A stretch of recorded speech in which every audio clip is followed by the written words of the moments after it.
Hello friends, स्वागत है आपका मेरे YouTube channel guiding light tutorial में।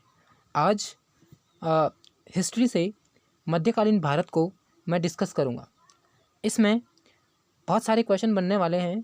तो आज का जो चैप्टर है मध्यकालीन भारत आपके लिए बहुत ही इम्पोर्टेंट होने वाला है। तो वीडियो को पूरा देखें और बने रहिए हमारे वीडियो के साथ लास्ट तक। मध्यकालीन भारत, बात करते हैं मध्यकालीन भारत की। तो सन 712 एडी से सन 6 एडी तक भारत पर अरबों ने आक्रमण किया। यहाँ की अपार धन संपदा और यहाँ पे धन का भंडार होने के कारण उनको जब इस बात का पता लगा तो उन्होंने भारत पर बार बार आक्रमण करना शुरू कर दिया। तो ये आक्रमण सबसे पहले जो है वो आपके मोहम्मद बिन कासिम ने किया, और उसके बाद यह आक्रमण मोहम्मद गजनवी ने किया, और उसके बाद यह आक्रमण मोहम्मद गौरी ने किया। और इन्हीं तीन राजाओं के कारण इन्हीं तीन राजाओं को मध्यकालीन भारत के इतिहास में रखा जाता है। तो कौन कौन से पहले जो तीन राजा इस मध्यकालीन इतिहास के प्रमुख राजा हैं, तो ये हैं आपके तुर्की राजा यानी मोहम्मद बिन कासिम, मोहम्मद गजनवी और मोहम्मद गौरी। इन्होंने किसी ने धन संपदा को लूटने के लिए और किसी ने इस्लाम धर्म के प्रचार प्रसार करने के लिए यहाँ पर आक्रमण किए। अब बात करते हैं पहला यानी मोहम्मद बिन कासिम की भारत पर आक्रमण। तो मोहम्मद बिन कासिम ने भारत पर केवल एक बार आक्रमण किया।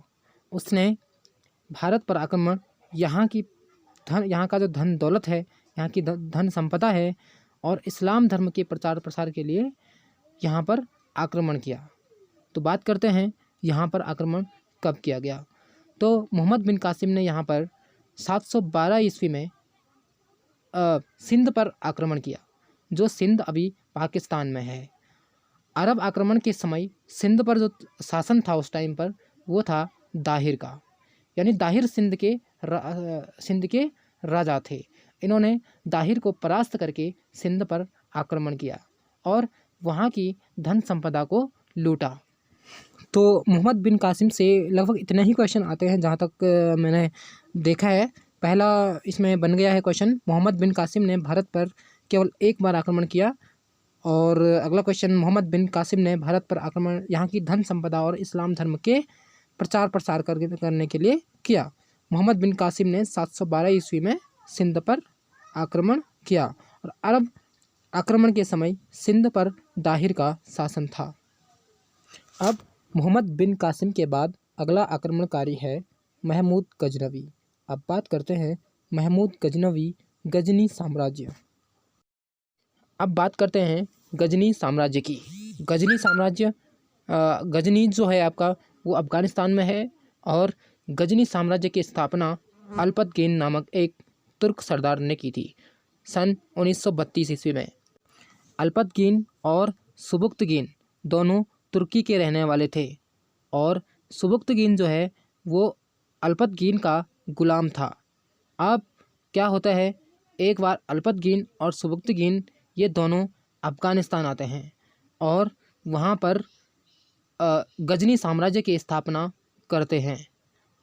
बाद में सुबुक्तगीन की अपनी बेटी से शादी करवा देता है और सुबुक्तगीन 977 ईस्वी में गजनी की गद्दी पर बैठता है।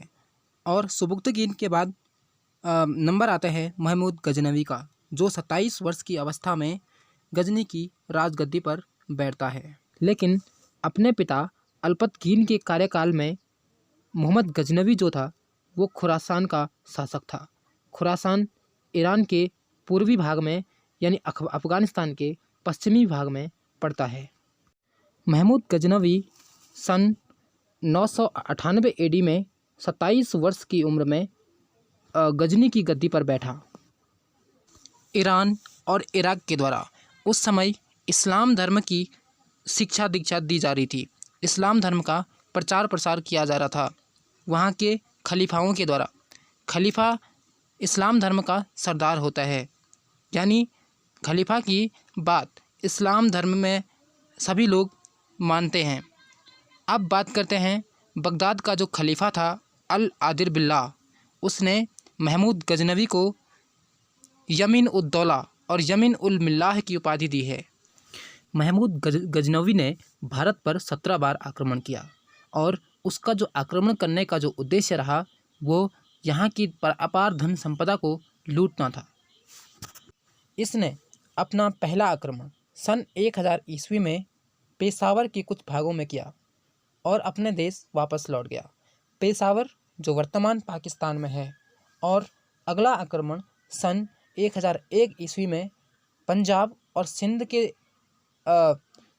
राजा जयपाल को हराकर वहाँ की धन संपदा को लूटने का प्रयास किया। और महमूद गजनवी को जब पता लगा कि भारत के मंदिरों में अपार धन संपदा है, तो उसने मंदिरों को लूटना आरंभ कर दिया और 1008 में नगरकोट, जो नेपाल काठमांडू के निकट एक रमणीय स्थल है, वहाँ पर हमला किया और वहाँ के मंदिरों को लूटा।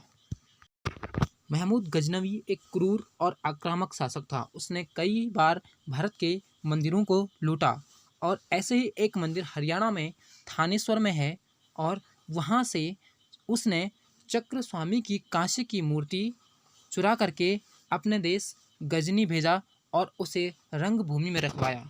और महमूद गजनवी ने 1025 ईस्वी में गुजरात में स्थित सोमनाथ मंदिर पर आक्रमण किया और लगभग 20 लाख की संपत्ति वहाँ से 20 लाख दिनार की संपत्ति वहाँ से लूट करके ले गया। लेकिन बाद में क्या होता है, जब जाटों से उसका सामना होता है तो जो जाट हैं वो कुछ संपत्ति को उससे वापस छीन लेते हैं, और इसी क्रम में जाटों के साथ उसका भारत में अंतिम आक्रमण था 1027 ईस्वी में। महमूद गजनवी सुल्तान की उपाधि धारण करने वाला प्रथम शासक था। अब बात करते हैं महमूद गजनवी के कार्यकाल में ईरान के कुछ महान कवि रहते थे, जिनके नाम हैं अल-बरूनी, फिदरोसी, उतबी, फरूखी। ये 4 कवि मुख्य रूप से महमूद गजनवी के कार्यकाल में रहते थे।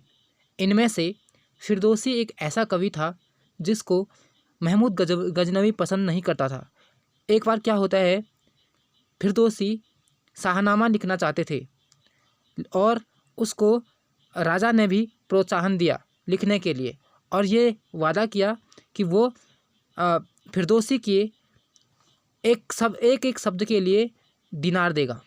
लेकिन बाद में कई वर्षों बाद कठिन मेहनत करके फिरदौसी उस कृति को, उस महाकाव्य को पूरा करता है, लेकिन वह दिनार के बदले दिरहम देने की घोषणा करता है।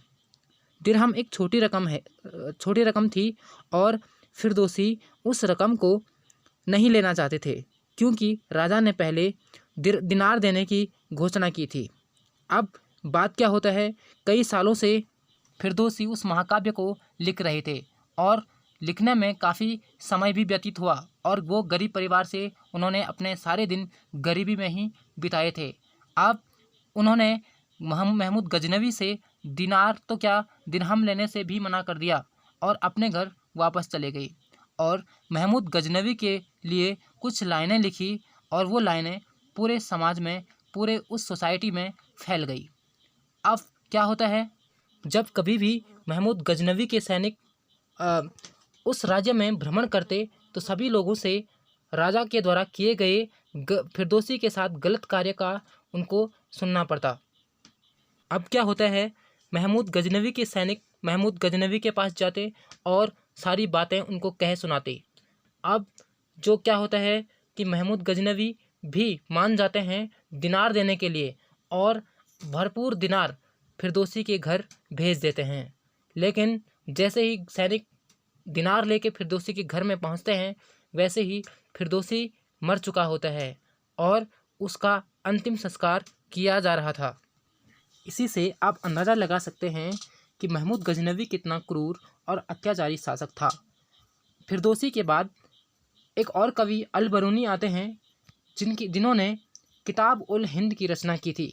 तो कभी कभी क्वेश्चन आ जाता है, किताब उल हिंद की रचना किसने की? अल-बरूनी। और इसी के साथ सन 1030 में महमूद गजनवी की भी किसी उस शारीरिक बीमारी के कारण मृत्यु हो जाती है। कहा जाता है जो गलत कार्य करते हैं उनको उनका गलत कार्य का नतीजा परिणाम भुगतना ही पड़ता है। अब बात करते हैं मध्यकालीन भारत के तीसरे आक्रमणकारी मोहम्मद गोरी की।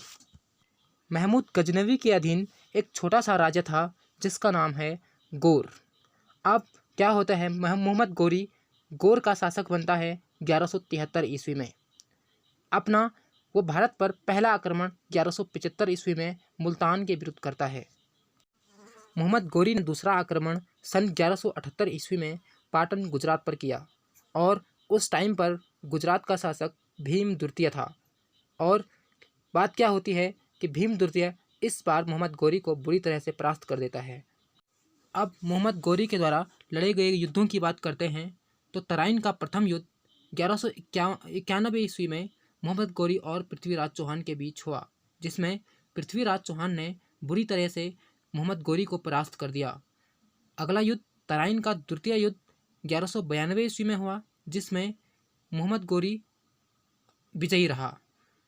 अगला युद्ध चंदावर का युद्ध 1194 ईस्वी में मोहम्मद गोरी और जयचंद के बीच हुआ, जिसमें मोहम्मद गोरी विजयी रहा। अब बात करते हैं मोहम्मद गोरी की मृत्यु। तो मोहम्मद गोरी की मृत्यु 15 मार्च 1206 ईस्वी को कर दी गई।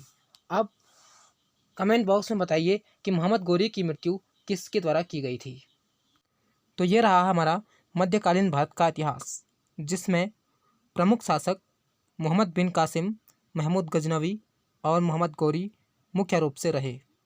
तो इन तीनों के ही शासनकाल से, मध्यकालीन में इन तीनों के ही शासनकाल से प्रश्न आते हैं और जितने प्रश्न इसमें कंप्लीट हुए हैं उतने ही प्रश्न पेपर्स में या किसी भी एग्जाम में आते हैं। इससे बाहर कुछ भी नहीं आता। तो वीडियो को लाइक करें, शेयर करें, सब्सक्राइब करें।